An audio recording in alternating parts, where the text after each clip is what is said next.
untuk hari ini. Kita mulai dengan terima kasih buat kehadirannya. Ada 23 yang hadir. Berarti pas ya, Zul ya? Zulfa, kita pas 23 ya? Kelas sore ada 27 orang, Pak. 27, oh berarti masih ada yang tidak masuk. Oke, nanti mereka pakai linknya saja. Saya kasih. Nah, minggu lalu kita sudah belajar tentang identitas nasional. Identitas nasional. Nah, untuk saat ini atau hari ini kita belajar tentang demokrasi Indonesia. Ya. Nah, kita semua ini sudah dewasa, umurnya itu rata-rata ini di atas 17 tahun ke atas. Kalau dibilang hak untuk politik, hak berpolitik, hak berdemokrasi, hak mengutarakan pendapat, hak berbicara, hak menyampaikan unek-unek, kalian dapat dikatakan sudah bisa dan sudah mampu lah, ya. Tapi mampu belum tentu berakal sehat, ya. Jadi kalau dia namanya demokrasi ini, kita harus berpikir jernih, ya. Harus banyak sumber-sumber yang harus kita peroleh dari berbagai macam, ya, baik media, baik surat kabar ataupun buku, ya. Jadi kita berdemokrasi harus tahu dulu apa itu demokrasi, ya. Indonesia memiliki sejarah atau histori tentang demokrasi. Kalian sudah belajar itu di pendidikan waktu di SMA, ya. Sejarah demokrasi Indonesia kalian sudah belajar, kalian sudah tahu lah, ya. Kita hanya review kembali apa itu demokrasi Indonesia sesuai dengan perguruan tinggi yang kita dapat melalui perguruan tinggi. Ya. Saya lebih senang kalau kita lebih banyak berdiskusi. Ya, oke.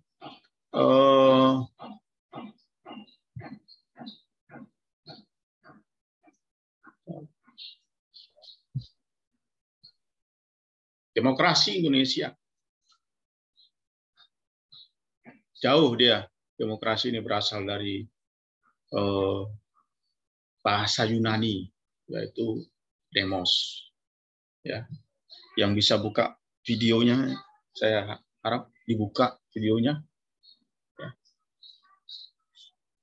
Demos, yang berarti rakyat.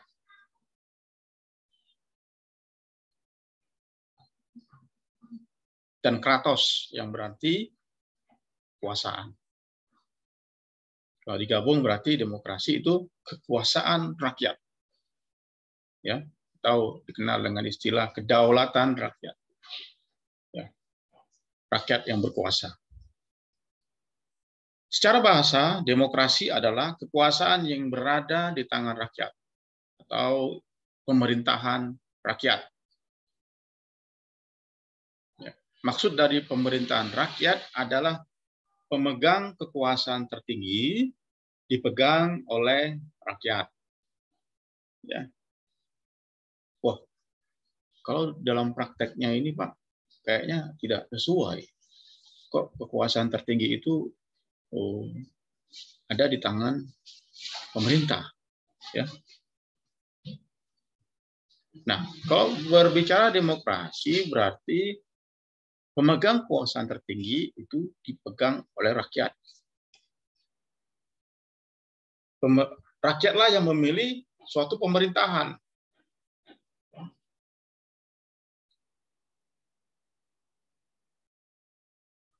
Jadi demokrasi adalah sebuah bentuk sistem pemerintahan mana dalam rangka mewujudkan kedaulatan rakyat, ya, yang dijalankan oleh pemerintah. Ya. Kita memilih perwakilan, kita memilih pimpinan, mereka lah nanti yang menjalankan, namanya pemerintah. Ya. Kemudian ciri-ciri daripada demokrasi di dalam negara yang demokratis. Pertama, yaitu memungkinkan adanya pergantian pemerintahan secara berkala. Ya. Itu namanya demokrasi, negara yang berdemokratis. Pemerintahan secara berkala itu diganti. Kalau Indonesia berapa tahun sekali diganti? 5 tahun, Pak. Nah, 5 tahun. Ya. Jadi ada pesta demokrasi di sana setiap 5 tahun. Ya. Jadi jangan sampai ada sekarang ini ada isu yang mengatakan bahwa presiden itu sudah diatur oleh undang-undang konstitusi bahwa 2 periode. Ya, tapi ada lagi oknum-oknum yang menginginkan bahwa presiden sekarang ini harus atau bisa menjadi 3 periode. Itu tidak benar. Ya. Sesuai dengan konstitusi bahwa pemerintahan masa berlakunya atau masa jabatannya itu adalah 2 periode atau sama dengan 10 tahun. Ya. Kemudian anggota masyarakat memiliki kesempatan yang sama menempati kedudukan dalam pemerintahan untuk masa jabatan tertentu. Contohnya apa? Presiden, menteri, gubernur, dan lain-lain. Nah, ini adalah jabatan-jabatan yang dipilih melalui pesta demokrasi.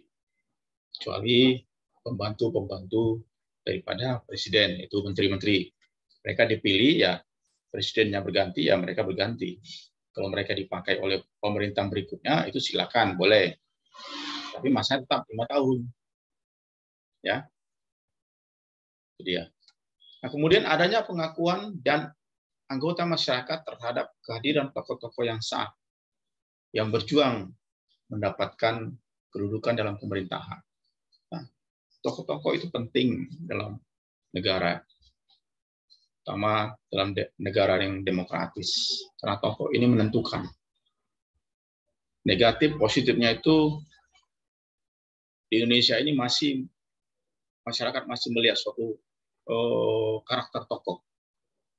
Ya, kalau tokohnya tidak baiklah itu.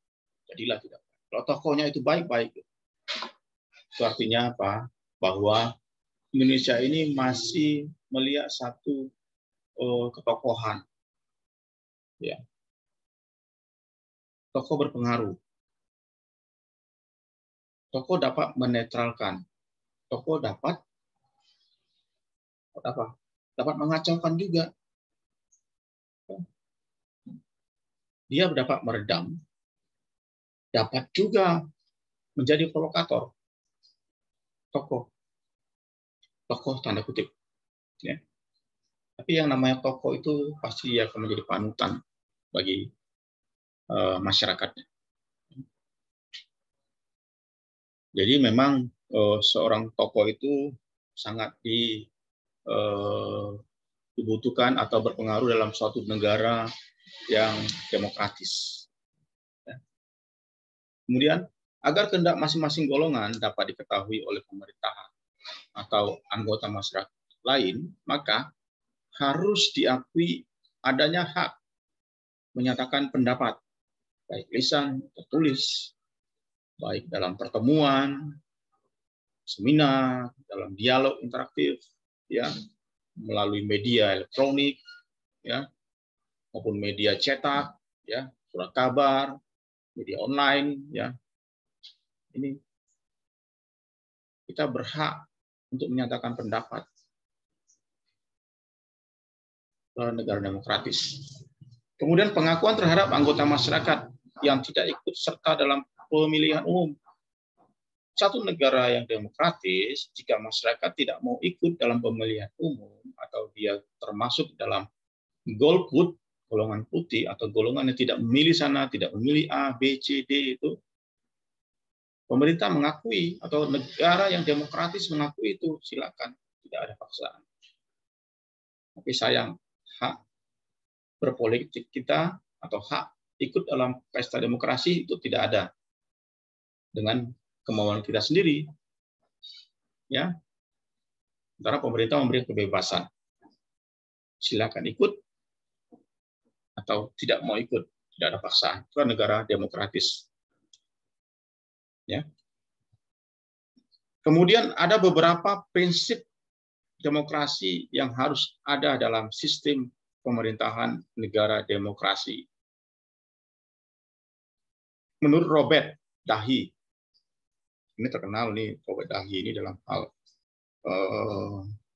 sosial politik, suatu tokoh, ya,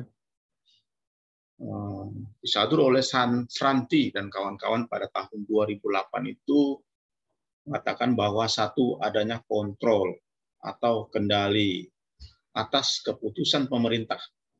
Pemerintah dalam mengambil keputusan dikontrol oleh lembaga legislatif. Siapa lembaga legislatif? DPR atau DPD atau DPRD, ya, itu lembaga legislatif. Sebagai apa? Pengawas, pengontrol. Ya, saya perlu antara pemerintah eksekutif dan legislatif itu kompak. Ya. Kalau tidak kompak, susah dalam membuat suatu undang-undang. Akhirnya terbentur dalam yang menjadi apa namanya itu, masyarakat yang menjadi bingung. Ya. Pemerintah membuat suatu keputusan kebijakan, oke, digodok dalam dewan, dibahas bersama-sama dengan pikiran jernih, ya, kemudian dibuatlah, disahkanlah, diputuskanlah bahwa ini sesuai dengan kehendak rakyat. Jadi kalau kita implementasikan ke masyarakat, masyarakat tidak bingung, tidak rugi. Nah, sebagai contoh kemarin itu, apa itu yang contohnya? Ada yang tahu? Ada yang tahu? Apa kira-kira yang viral sekarang ini? Mengenai satu keputusan pemerintah. Ada yang tahu? Mengenai JHT, jaminan hari tua. Ya. Akhirnya apa? Kembali kepada peraturan menteri yang membuatnya, dikembalikan lagi. Kemarin di atas 56 baru bisa dicairkan. Sekarang kembali lagi di bawah 56 boleh dicairkan. Terakhirnya yang jadi persoalan kan masyarakat bingung. Ya. Nah, itu. Kalau tidak dibahas bersama-sama, ya jadinya seperti itu. Kemudian yang kedua, adanya pemilihan yang teliti dan jujur. Ya, demokrasi dapat berjalan dengan baik apabila adanya partisipasi aktif dari warga negara, dan partisipasi tersebut dilakukan dengan teliti dan jujur. Nah, ini dia, jujur dalam pemilihan. Kadang kita melihat teknis di lapangan itu berbeda. Ya. Demokrasi bisa dibeli katanya. Ya, kalau dengan istilah itu, kalian kan nanti pasti akan memilih tahun 2024. Ya, kan pasti akan tahu teknis lapangannya itu gimana. Ada namanya serangan fajar, ya kan? Ada namanya politik, money politik, politik uang. Ya. Ini yang harus diantisipasi atau yang harus kita sebagai mahasiswa yang paham, yang mengerti, yang belajar demokrasi Indonesia, apa dikatakan dalam prinsip-prinsip demokrasi, harus teliti dan jujur. Tidak ada money politik di situ, tidak ada black campaign di situ. Ya, semuanya jujur, teliti. Ya. Maka hasilnya akan baik kalau seandainya ini diterapkan. Ya. Sampai sini ada pertanyaan? Tidak, Pak. Tidak ada yang bertanya. Oke, saya lanjutkan lagi. Nah, kemudian adanya hak memilih dan dipilih. Kita sebagai warga negara itu ada hak kita memilih, ada hak kita juga dipilih. Ya, kita bisa memilih presiden, kita bisa memilih gubernur, kita bisa memilih bupati, kita bisa memilih anggota dewannya. Ya. Dan kita juga ada hak untuk dipilih. Kalau nanti kan ada rencana mau masuk ke dunia politik, ada hak kalian untuk dipilih menjadi anggota dewan tentunya, jadi anggota, jadi bupati, jadi gubernur, bahkan jadi presiden. Nah itu undang-undang mengatur bahwa negara demokrasi itu adalah ada hak setiap warga negara untuk dipilih dan memilih. Ya. Hak untuk memilih yaitu memberikan hak pengawasan rakyat terhadap pemerintahan, ya, serta memutuskan pilihan terbaik sesuai dengan tujuan yang diinginkan, yang ingin dicapai oleh rakyat. Kemudian adanya hak atau adanya kebebasan menyatakan pendapat tanpa ancaman. Nah, ini sering terjadi untuk satu negara demokratis katanya, tetapi kebebasan menyatakan pendapat itu selalu ada buntutnya. Kalau tidak sesuai dengan contohnya pemerintah, kita akan didiskreditkan. Ya. Atau jika kita menyatakan suatu pendapat mengenai satu oknum atau satu lembaga, nah kita sudah mulai diincar. Sementara dalam prinsip-prinsip demokrasi adanya kebebasan menyatakan pendapat. Nah, tapi ada gini juga, kita bebas menyatakan pendapat, tapi sesuai dengan data. Ya. Jangan aspun, asal bunyi, tapi tidak berdasarkan data. Demokrasi itu adalah kita bicara bebas menyatakan pendapat, tetapi ada data yang kita bawa, ada bahan, ada sumber yang benar, ya. Jadi kita tidak menerima kabar-kabar hoax, ya. Kabar tidak benar, ya. Jadi demokrasi membutuhkan kebebasan dalam menyampaikan pendapat, ya. Berserikat dengan rasa aman, artinya ini berserikat. Ya. Artinya apa? Kita berhak di dalam mengikuti suatu organisasi atau lembaga yang ingin kita masuki untuk menyatakan pendapat kita. Ya, contohnya dalam kehidupan mahasiswa lah. Mahasiswa kalian berhak untuk mengikuti satu lembaga mahasiswa. Ya, apa namanya tuh LKM atau UKM tuh. Berhak kalian pilih yang mana? Bidang yang mana? Itu salah satu kebebasan menyatakan pendapat dalam kampus, dunia kampus. Ya. Nah, kemudian adanya kebebasan mengakses informasi.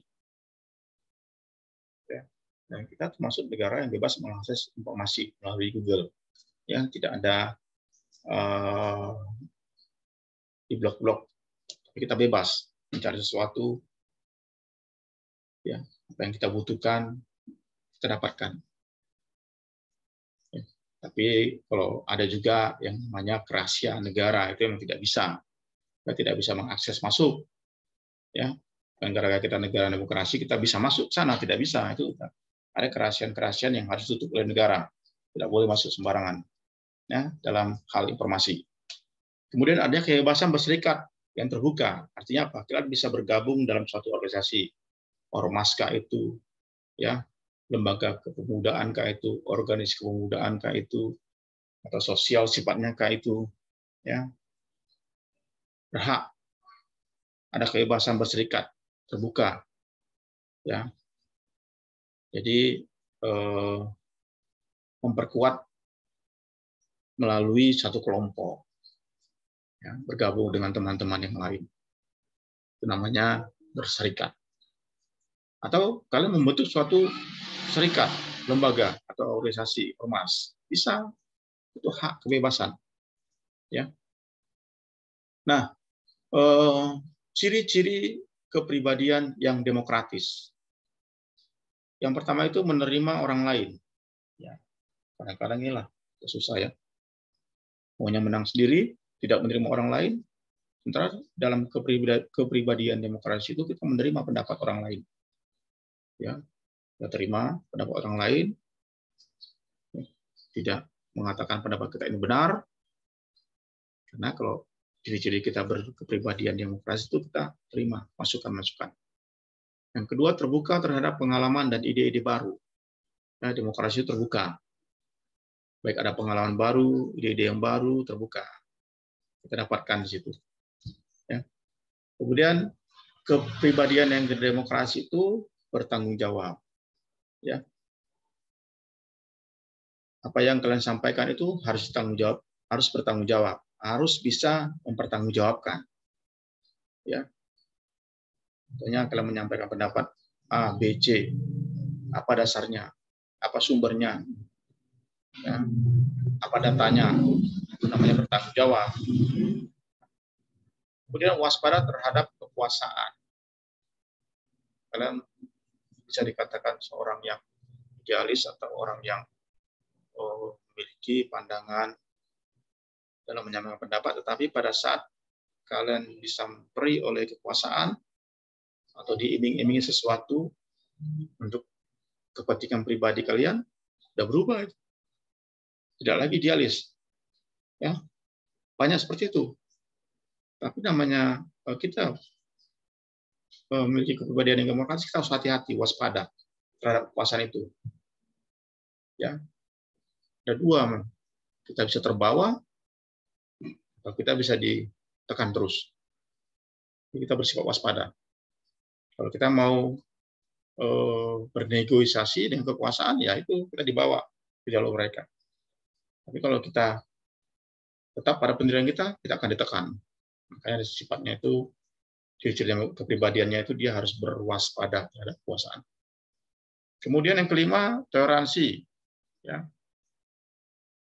Toleransi terhadap perbedaan-perbedaan. Setiap orang memiliki perbedaan-perbedaan. Setiap kelompok memiliki perbedaan-perbedaan, tapi harus bertoleransi. Itulah ciri-ciri kepribadiannya. Dia bertoleransi terhadap A, kelompok B, kelompok C, kelompok D. Karena banyak perbedaan-perbedaan di antara kelompok-kelompok itu. Ya, kemudian yang keenam, emosinya terkendali. Ciri-ciri kepribadian yang demokratis itu emosinya terkendali. Ya, tidak mau menang sendiri, tapi dia bisa mengendalikan emosinya tanpa ada serangan fisik, pertengkaran fisik. Dia mengendalikan emosinya. Itu ciri-ciri kepribadian yang demokratis. Ya. Nah, saya pikir untuk demokrasi Indonesia, saya sudah sampaikan umumnya saja, tinggal nanti kalian carikan bahan-bahan yang lain untuk dapat menambah wawasan tentang demokrasi Indonesia. Ya, sampai sini ada pertanyaan?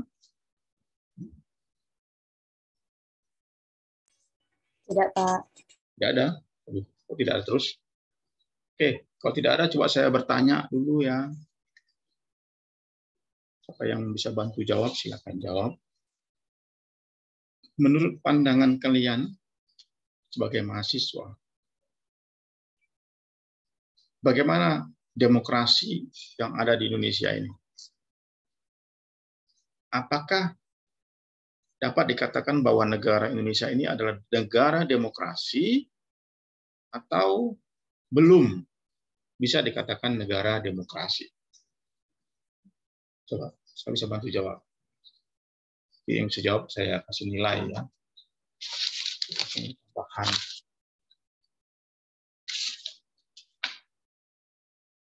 Bagaimana menurut kalian demokrasi Indonesia ini? Apakah dapat dikatakan Indonesia ini merupakan negara demokrasi itu atau belum atau setengah?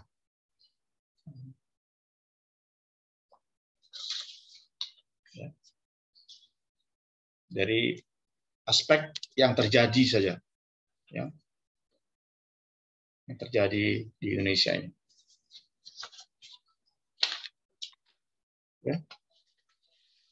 Saya bisa bantu jawab.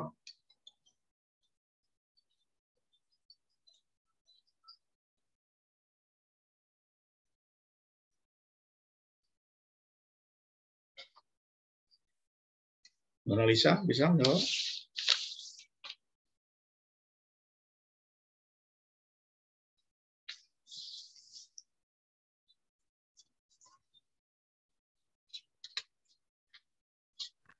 Pak Siska mau bertanya boleh? Tadi saya mau tanya, tambah lagi tanya. Oke, silakan, Siska. Boleh. Izin bertanya, Pak. Sebelumnya demokrasi itu kan sistem pemerintah yang dari rakyat, oleh rakyat, dan untuk rakyat, kan, Pak? Ya. Nah, yang menjadi pertanyaan saya, apakah demokrasi di Indonesia itu sudah sesuai dengan nilai Undang-Undang Dasar 1945? Kan sedangkan masih ada suap menyuap dalam pemilu demi untuk mendapatkan suara, padahal setiap orang kan bebas memilih. Terus kan kalau demokrat itu kan harus disertai sikap jujur dan adil, bukan berbuat curang. Jadi yang menjadi pertanyaan Siska tadi, apakah demokrasi di Indonesia ini sudah sesuai dengan nilai UUD 1945, Pak? Terima kasih, Pak. Oke. Saya bisa bantu jawab? Sebenarnya pertanyaannya yang bersama tadi. Ya.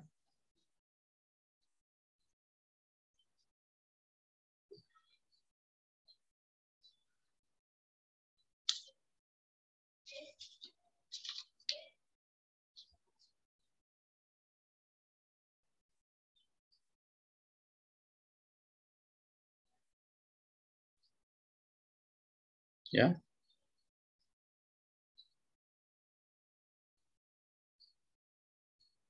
Coba Jessica dulu ya, Jessica Veronica.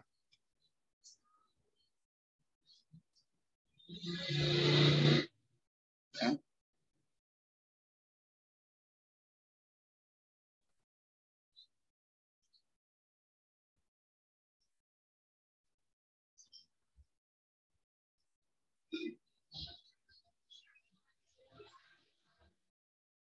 Coba bantu dulu Jessica jawab.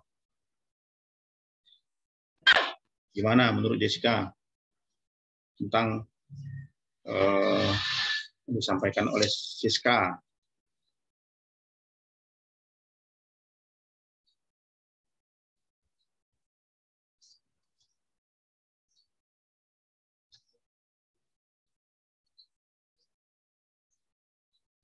Bisa? Jawab saja, tidak perlu. Pertanyaannya boleh diulang lagi, Pak? Oke, ulangi Siska. Oh, saya kasih aja intinya seperti ini. Ya. Menurut Siska, ya kan, demokrasi Indonesia ini kan di demokrasi harus jujur, ya. Tadi kan dikatakan jujur, ya. Karena demokrasi ini kan dari, untuk, dan oleh rakyat. Ya, jujur. Kemudian kenyataan yang di lapangan itu ada namanya pada saat demokrasi terjadi, pesta demokrasi, ada namanya money politik, ya, seperti itu Siska, ya. Ada money politik, ada suap, ada pemberian uang untuk membeli suara. Sementara demokrasi ini harus jujur dan teliti. Sudah tertuang di dalam Undang-Undang Dasar. Ya, menurut Jessica, apakah Indonesia ini juga dapat dikatakan negara yang demokrasi dengan kejadian yang terjadi jika ada namanya politik uang, ya, ada namanya pembelian suara di situ. Mana? Tidak sesuai dengan undang-undang, Pak, karena kan itu adanya kecurangan itu kan nggak sesuai, Pak. Jadi belum terlaksanakan dengan baik demokrasi di Indonesia. Kalau demokrasi Indonesia tidak terselenggara oleh baik, tidak terselenggara dengan baik, berarti kena oknum kan? Bukan berarti pemerintahnya atau bukan berarti undang-undangnya yang salah, ya kan? Iya, Pak, tapi yang menjalankannya, Pak, ya. Nah, berarti kan oknum kan? Jadi oknum. Iya, Pak. Jadi menurut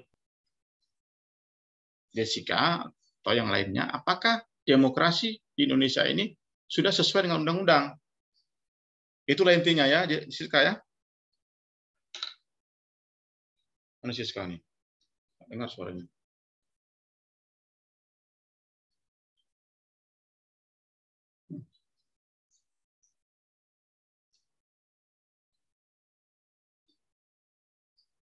Atau ada yang mau nambahin?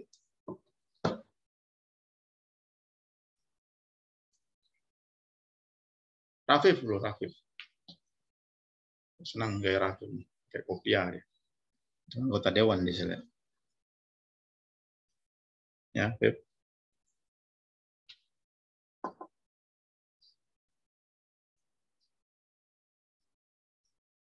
Pada tahun 2019, kalian umur berapa? 17, Pak. 17. Kalian sudah bisa memilih belum pada saat itu? Sudah? Atau kalian sudah pilih? Sudah milih belum kalian? Baru sekali, Pak. Nah, baru sekali. Nah, pasti kalian mendengar itu isu-isu atau apa yang terjadi pada tahun 2019 itu. Pada saat pesta demokrasi.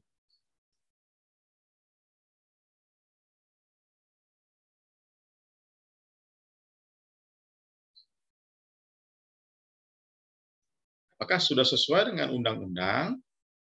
Atau sesuaikah Indonesia dikatakan negara yang demokratis? Atau bagaimana?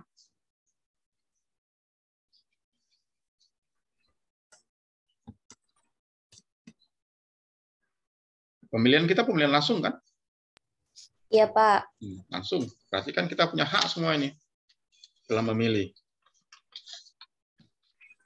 Sudah sesuai sih.